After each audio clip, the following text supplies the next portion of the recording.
ఓటర్ల జాబితాలో వైసీపీ నేతలు అవకతవకలకు పాల్పడుతున్నారని తెలుగుదేశం ఏపీ అధ్యక్షుడు అచ్చెన్నాయుడు ఆరోపించారు. వాలంటీర్లను వినియోగించుకుని టీడీపీ సానుభూతి పరుల ఓట్లను వైసీపీ నేతలు తొలగించారని మండిపడ్డారు. 2 ఏళ్లుగా తాము ఈ అంశాలపై ఫిర్యాదు చేస్తూనే ఉన్నామన్నారు. ఇప్పుడు సీఈఓ కార్యాలయంలోనే దొంగలు పడి డేటా చౌర్యం చేశారని అన్నారు.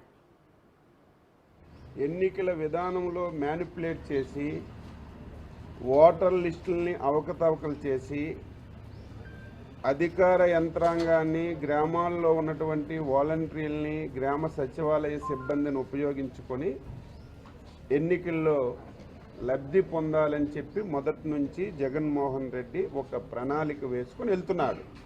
ఈ రాష్ట్రంలో ఓట్లు దొంగలు పడ్డారని చెప్పి నేను 3 సార్లు ఇదే ప్లేసులో ఇక్కడే చెప్పాను.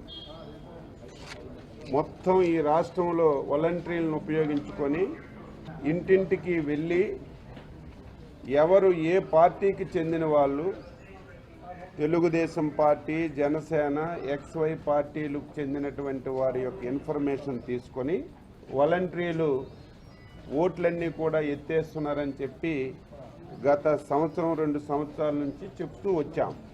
అంతటితో ఆగుతుందనుకుంటే రాష్ట్రంలో దొంగలు పడ్డారు ఓట్లకి.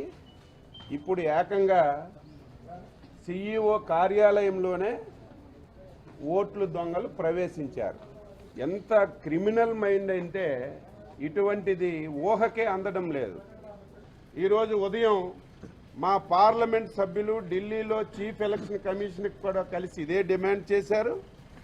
ఈరోజు మేము కూడా అది వాస్తవమా అవవాస్తవమా అని తెలియాలంటే తప్పనిసరిగా సిబిఐ ఎంక్వైరీ చేయాలి. ఇది చాలా దారుణం. ఇది ప్రజాస్వామ్యానికే పెద్ద గొడ్డలి పోటు.